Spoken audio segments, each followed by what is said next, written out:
Kofi Perzo Robert Arena, déjà Arena Calaterra. Bassini déjà contrat il y a Laura Sokoko mtandao financier bino.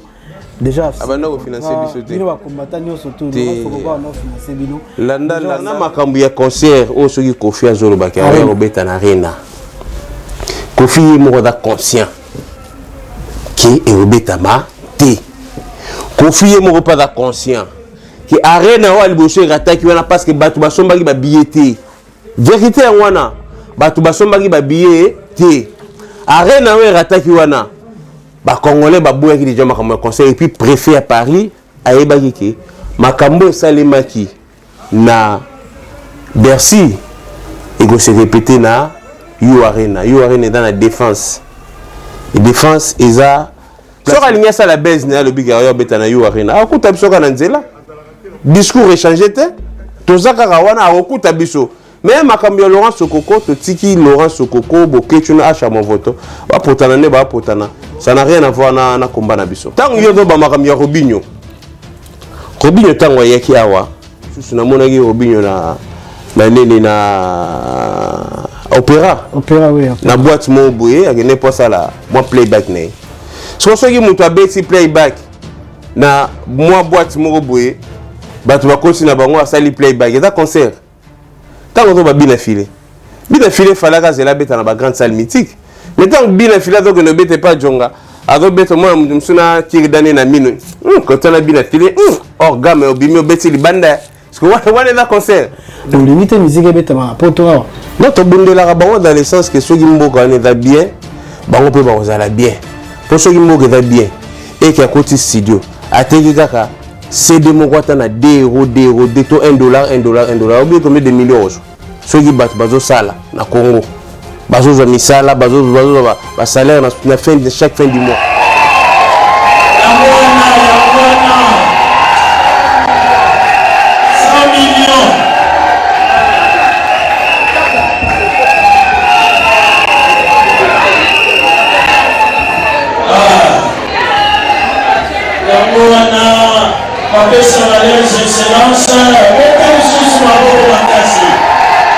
Wenye musique Robert soki na stade de martyr mbongo wana ba récolter ba rotinda wana est pour soutenir effort de guerre ba ça 40% ba maman veuve na lobi ba lobaki pour na soutenir guerre na est les 40% oyo zoloba batu ba kota ki combien to ba kota ki combien na dépense oyo surtout l'état congolais bimisi mbongo a dépensé belé au final ba récolter le hôtel mbongo ngo soki ba biba no pesa mais tout le monde ba pesa basi ba théâtre.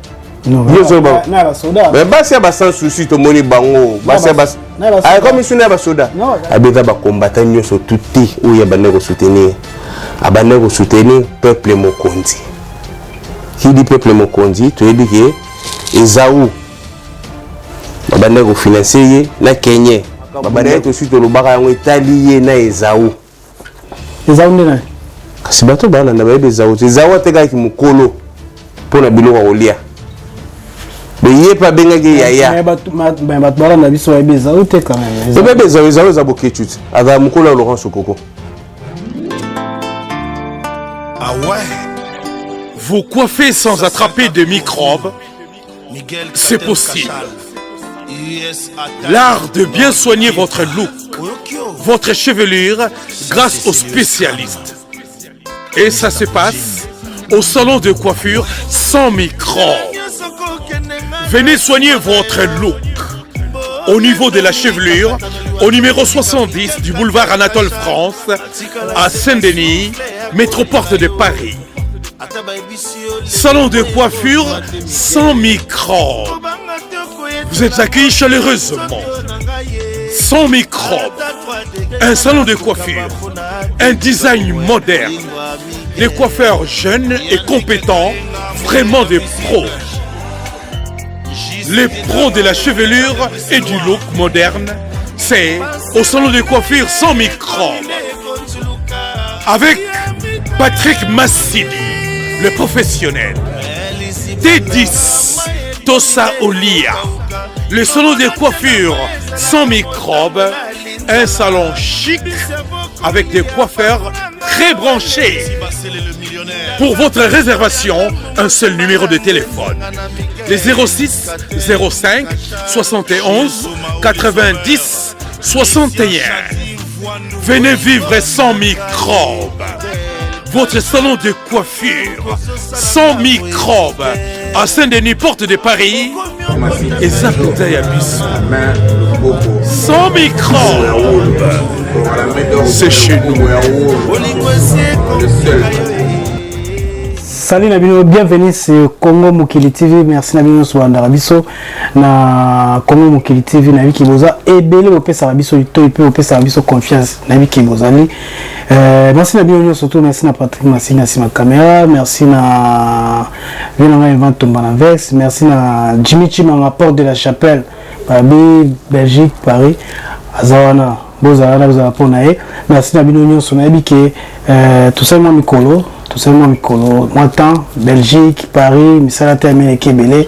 Mais tu as demande Nabino, tu as demande Nabino, tu as Nabino, Papi Volca, Obino, surtout dans la Mboka, c'est pas là qu'on l'andaye, qu'on sur la bien. Pour le Macambo est tellement bon, Congo. Pour le Congo, il faut continuer toujours, qu'on le pour la Mboka, Nabiso Moko. Patrick, merci de gros fond, Nabiso, pour tu as déjà invité Nabiso, Papi, merci, Papi Volca, on a battu surtout.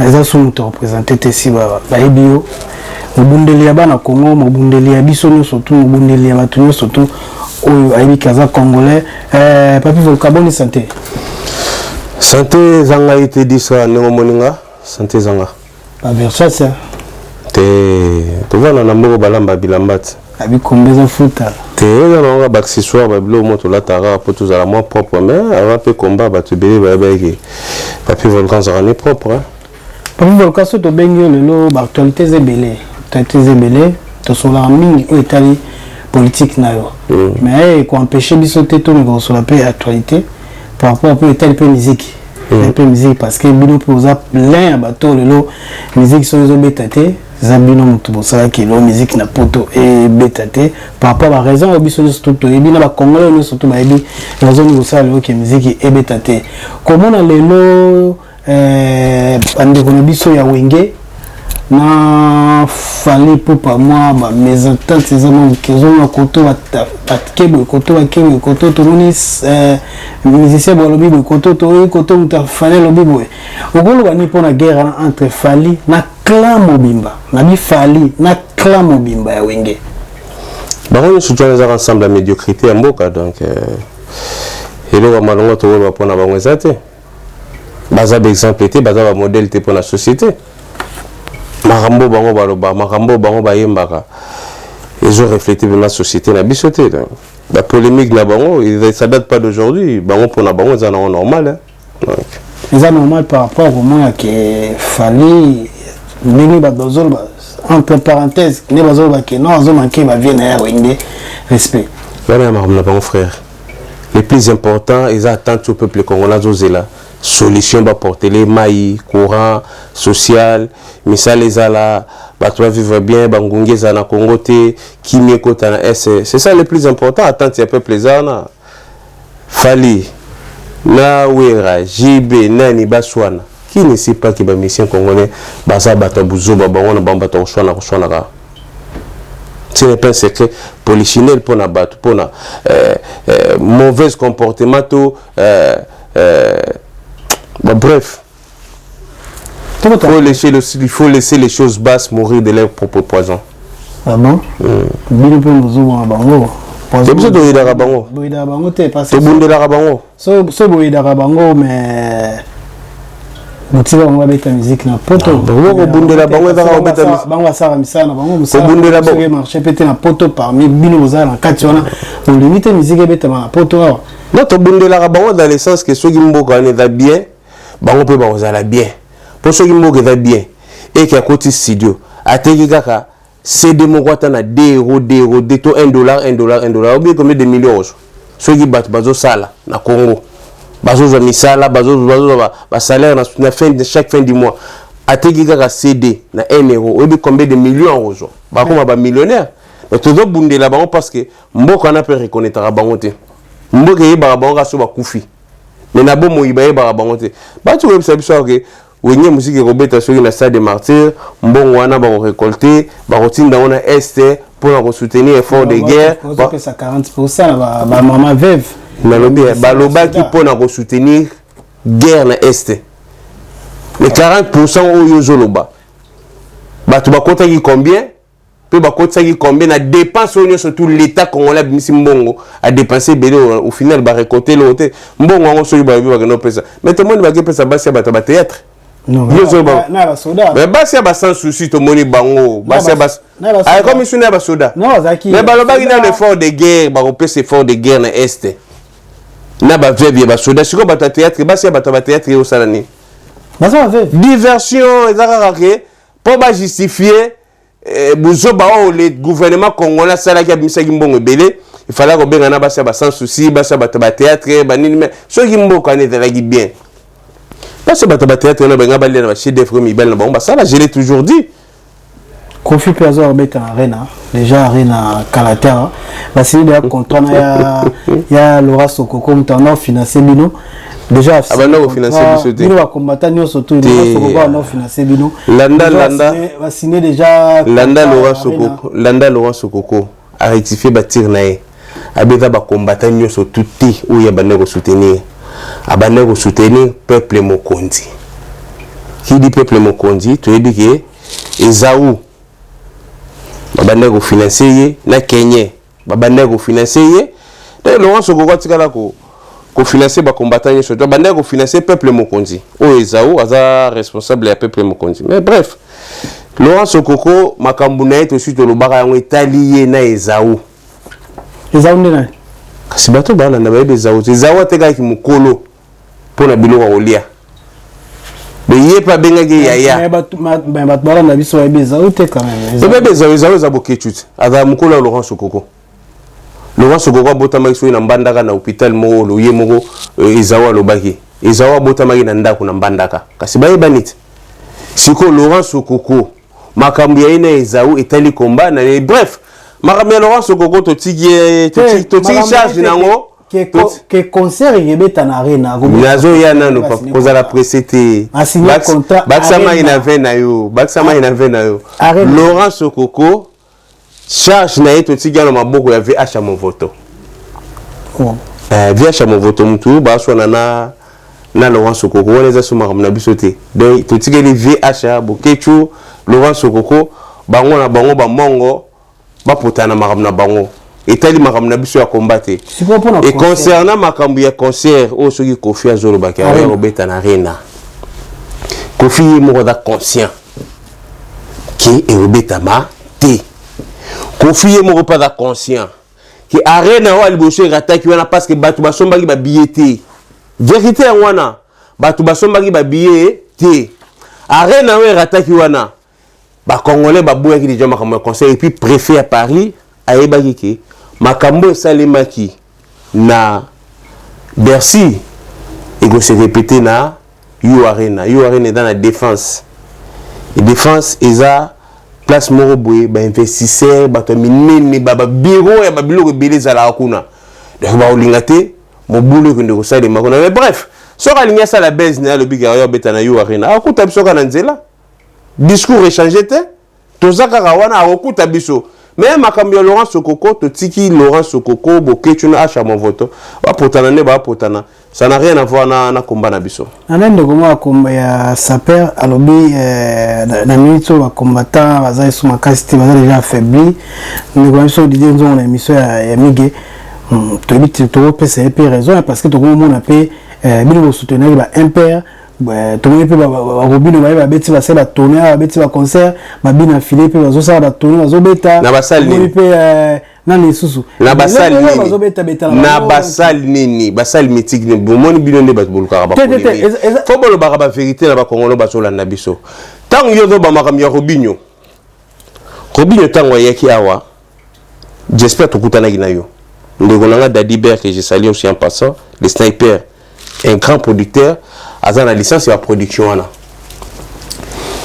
tokutana na yo ngai Daddy Bear na bandeko mususu na monaki Robinho na nene na opéra oui na boîte mo boye akene po sala moi playback ne soki moto abeti playback na moi boîte moko boye bato bakosi na bango asali playback eza concert tango to babina file falaka zela beta na ba grande salle mythique mais tango bina file donc ne bete pas jonga ado beta moi msuna kiri dane na mino quand on a bina file orgame obimi obeti libanda parce que wana eza concert donc basalo na mike bagenda beta place ba liaka bantaba place ba basala nini oui to passe bango chance et puis baba jeune talent yebisa ngai mutu lokola bina file papi vola ayembela nani asala inzemo élection ya moyibi nini ya Congo est-ce que kaka bino wana tango héritier ngaka beta pe na jonga wana kaka bino pour ko sa ba inter ba ça sous ba désordre oui na désordre ça lo bino bozo benga miki wana na peso exemple ka moko héritier aka asala juste une répétition mais je pense que am susu vous ça la différence non la différence dans le but héritier ko bosana te héritier ami benga ki moto na tembe héritier défier peuple bien filer défier peuple te Robin a défié peuple te bah j'ai un peu retenu ba défier peuple te Fabregas a défié peuple mais si a défié peuple hein ngoni papa parce que à Lyon na lobby Fabregas a défié peuple so ga défier peuple te anga betane na jonga place bat bakena beta ba bali bantaba na baonde email ya beta kana on va tumso ali ntaba kiri dane na mi email ya kotano bimi donc to si do misa na biloko wana ya bangana ntaba on comprend donc évidemment ba biloko mo ba faut ba se divertir pe ba sal mythique et tu sais ça va so yedam na tembe bo sana te to genda na olympiade moto na tembe ko yina se et to bo sana pete li nani pete on comme écoute na zo tangana ni héritier hatu utambola na muyaya bakendaki na Espagne banini bakenda obeta mbongo gouvernement so yebisanga bato yo tanga na gouvernement même ça mbongo pour que no betsa bon gouvernement ça mbongo te pour betsa bon donc to bundela même peu berituana yo zolobana so ba pirata ebe plus on réclamer à droite so ki lelo azati na bana ne na mwasi na va bénéficier na ba chef d'info ya zo salati. Pourquoi le soutenir un père combattant? Oui, effectivement, la soutenir un père parce que discours au biso tozaki dango. Il y a dénoncer ma bête les Ganamboka. Bah jeune un bateau courage à le bilan sur place sur le terrain. Biso togo qui négicha ça te poso comme gars boui ba kango ba robo mayo. Mais bah jeune un bateau quand même risque à dénoncer sur place. Et pour babima il a la facilité. Pour bazo autorisation de sortie il a facilité. Mais malheureusement conseil d'État. Batomba est un producteur que je salue aussi en passant, double S, Serge Ntimba. Donc, à réunir ça qui makamuna surtout ça la prêter bâtir na ba tozu ba ikoke no ba combattant mususu ba ina sewana malgré bino ozaki ko soutenir parce que moi mike et bimaki na sewana ba combattant mususu ba yaki wana bino kaka mutu wesi ba combattant na biso begelia mike wana bino na segment au fini siko yo wana ona na ngwa yebisa yo mike mais toza comme mais batu balo ba rapport na foot ya ligue non batu balo déjà que tu so jusqu'au so ba mbongo ba jeune na un perso ba mataki so ba betagité bango mona ba pesi bango caché na bango te bongo kaka biso ba to soutenir bande ba pesa biso mbongo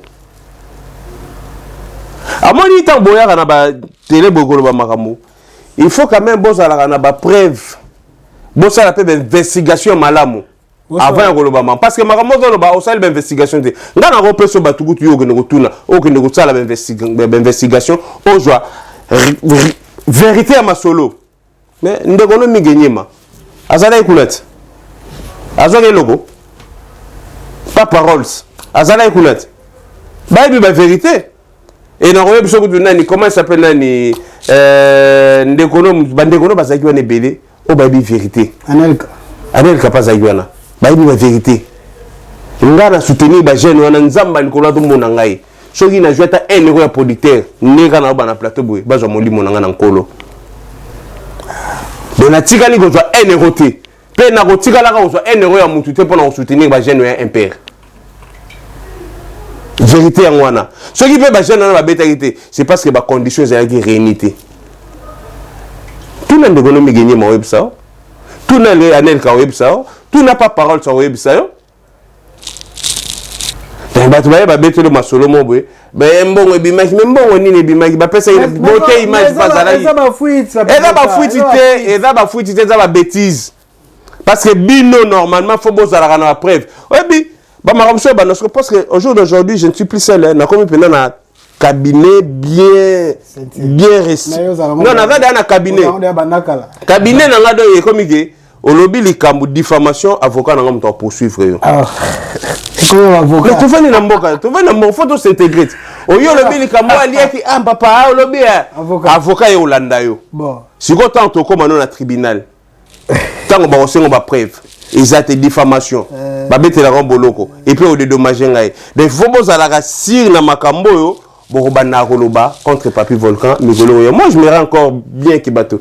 Batakengai, idée contre idée, projet de société contre projet de société. Mais quand il y a une diffamation, merci Papi Volcan.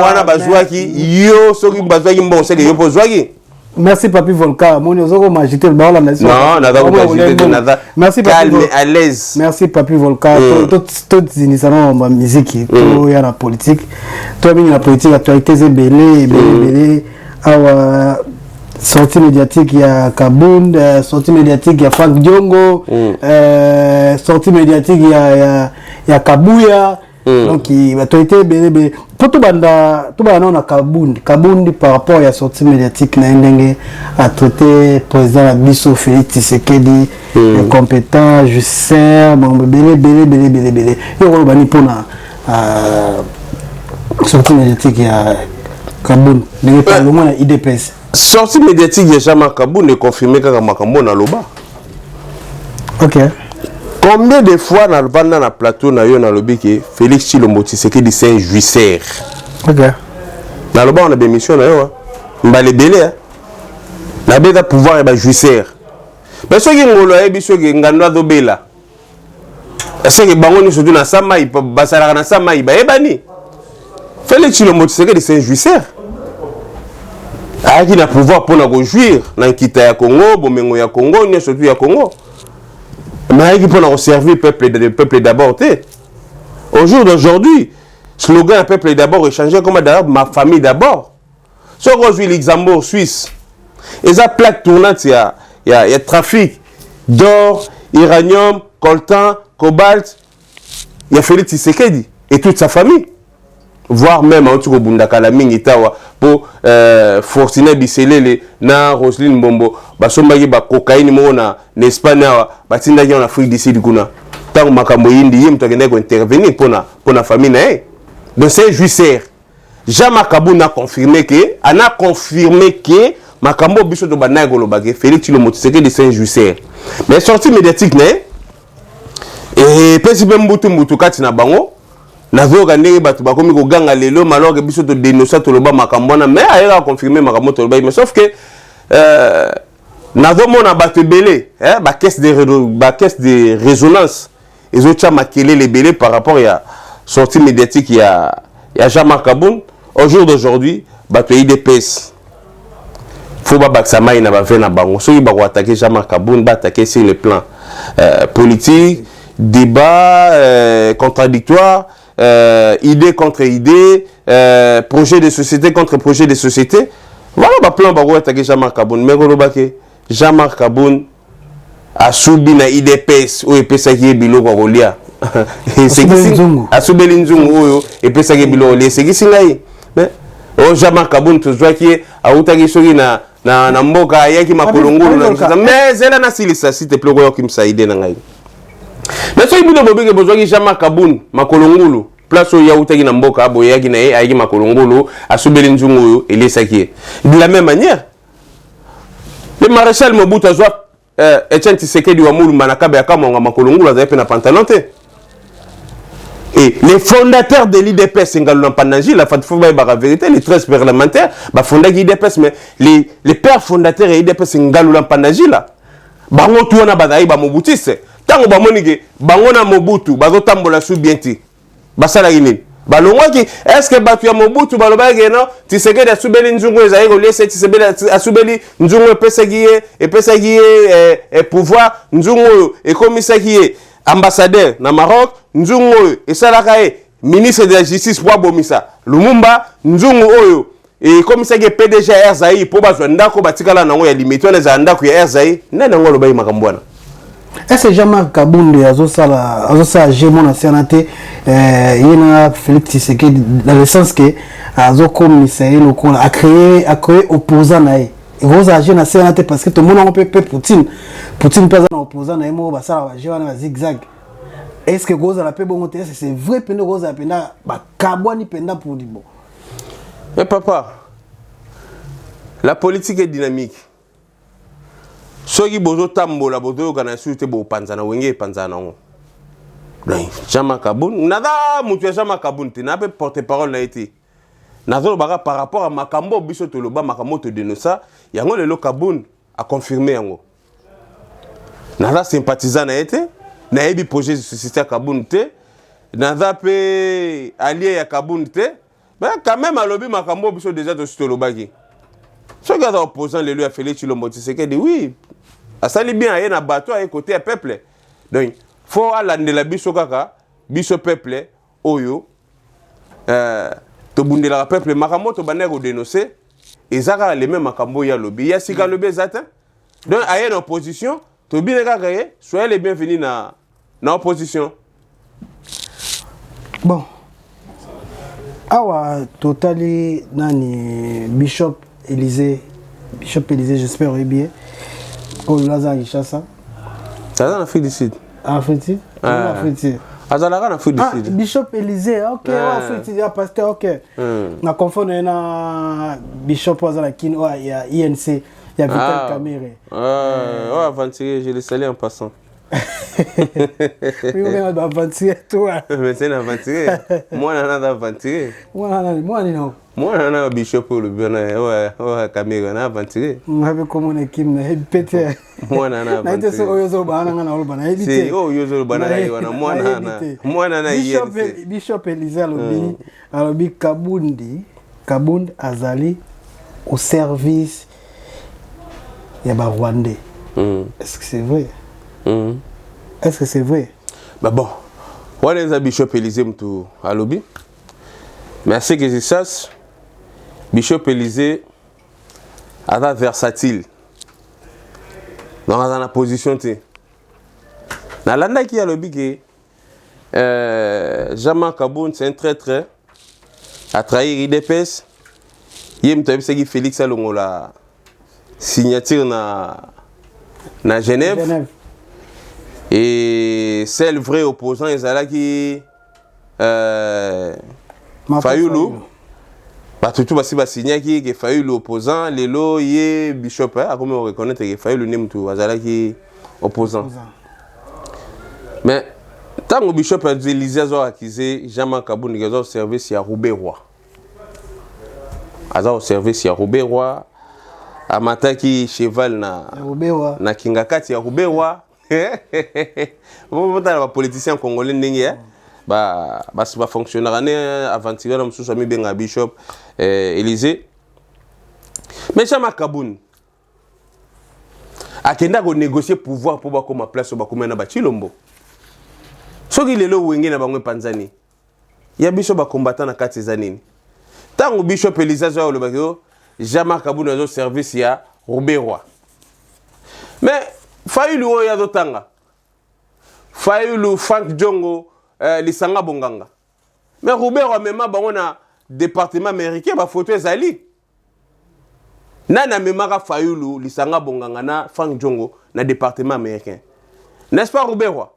Mais comment on va kize oyo qui attend un service à Roubaix Roi ba misusu wa kize bango ba na service ya Roubaix Roi te. Donc, allez-y comprendre que c'est un monsieur qui n'est pas stable dans son combat. Il n'est pas stable aussi. Afinga batunyo sotu ya finga le lor mo senga ba pardon.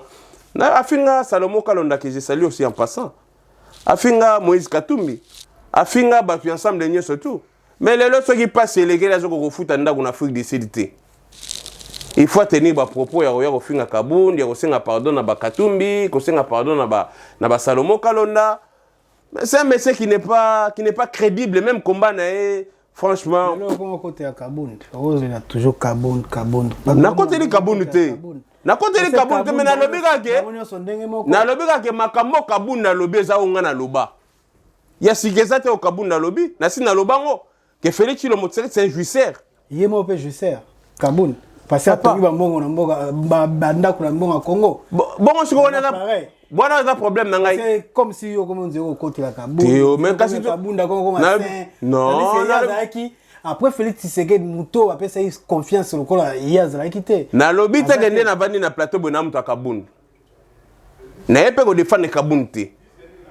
Na zolo bagaki makambo Kabundi na lobby. Eza sikatenga na sina loba yango na plateau. Soki rejoint moi ba image o illustré tant na ba Félix Tshilombo Tshisekedi c'est un jouisseur. Donc ndé na bandi na plateau boye. Nada porte-parole ya Jean-Marc Kabundi. Mais aux côté nada côté la été nada bakake oyo nga na bandaka koloba. Que Félix Tshilombo Tshisekedi c'est un jouisseur. Félix Tshilombo Tshisekedi ayaki on a pour na peuple été. Slogan le peuple d'abord et l'ongwa et comment ma famille d'abord. Mais to loba yango Jean-Marc Kabundi ko ayeko lobaka makambo biso to banda ko loba. Mais soko lobiki il pas un jouisseur. Na lobaka ke ngolo soka biso ke ngando to bela. Bango na bamba ta maït. Paye bani na sa maït. Donc Kabundi n'a confirmé que ce que je disais sur plusieurs plateaux, il y a Olobake, Félix Tshilombo Tshisekedi, vision comme tel, les athées incompétents, projet de société tout éviter, c'est quoi sa vision? Il n'y a pas une vision claire. Il n'y a pas ça qui est à côté naïe. À côté naïe. Est-ce que Moïbi a benga Moïbi? Mais c'est quoi papa Tshisekedi pas ça permet à Mobutu? Ndeni ya benga Mobutu Mobutu assassin Mobutu criminel. Est-ce qu'il n'y a pas benga Mobutu criminel, Mobutu assassin, Mobutu boy? Pourquoi ça peut permettre à Mobutu? Bali ensemble na Mobutu. Mobutu a commissaire premier ministre. Mobutu a commissaire ministre de justice tant wakangara Lumumba Tindelie Tshombe. Abe na Tindelo Krapo. Mobutu a commissaire PDG RZAE ndako ya limité et ça Mobutu a commissaire PDG RZAE yango na bakanga ndako na ya limité. Mobutu a commissaire ambassadeur na Maroc. Mais c'est quoi to lobapé? Mais pourquoi il est tant abandonné ko lobana Mobutu? Yende azaki na droit ya ko lobana Mobutu et ça est crédible et Jean-Marc Kabundi le est crédible de. Le bateau les peuples congolais n'est plus deep. Peuple congolais monsieur se fungwami. Donc ils sont ben Kabunda Moyibi, Tshisekedi papa pas d'ailleurs Moyibi. Soki bolobi Kabunda yara makolongula d'ailleurs na sapa tout est de la même manière que Maréchal Mobutu azwaka Etienne Tshisekedi wa mulu manakabe akamwanga ya makolongulu ya chaussure pété. Mais tango bodo tambole ke bomone ke vision za susu ndenge mon côté. Bon ben nanabino. Mais non, traître par rapport à quoi? À trahir Nani. À trahir Félix Tshisekedi. De la même manière, papa Tshisekedi pas trahir ça, il m'a bouté un père. C'est la politique, c'est ça. Tolo bongo. Yom tolobi. La politique est là, voilà, la muki, la muki c'est simbito. C'est leur vision na yo. Bato bala na bayo. C'est leur vision de bala na. C'est leur vision na yo. On a tout na bien question. Politique est rabongo. C'est leur simbito. Non, la politique. Atabo iba na mutuana ensemble. La politique est dynamique. Ceux qui tozo kende na yo na vision moko pour na bolamu ya peuple. Ceux qui na moniki. Komba ongano tozo mener. Eza suna nzela wana te. Komba. Donati kalaka ko vanda po tozalaki ensemble na lobate.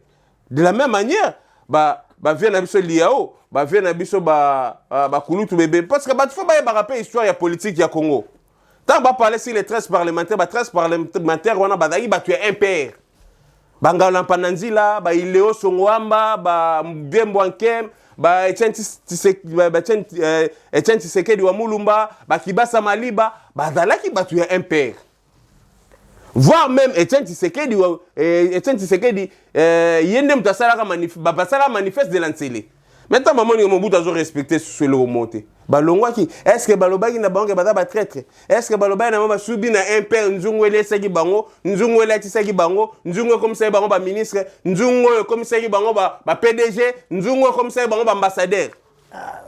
Babi volcano changea kabuno côté la kabuno nada mutu ya kabuno te papa tozolo baka vérité nazolo bakeba ta ke kabuno émission zo ba kabuno bazo iba mbongo boy lelo kabuno comme bien On a lobby ka makambo kabunda lobby a confirmer makambo biso to banda loba. Nga na lobby te na muta kabunda. La personne kabunda ko bien. Est-ce que ngai na biso na muta kabunda?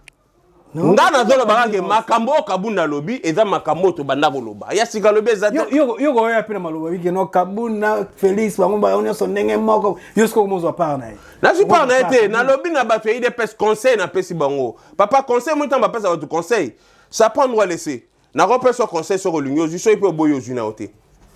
Bah tu es IDPS, attaquer Kaboun sur le plan politique, sur le plan idéologie, sur le plan projet de société contre projet de société, sur le plan comment disait débat contradictoire.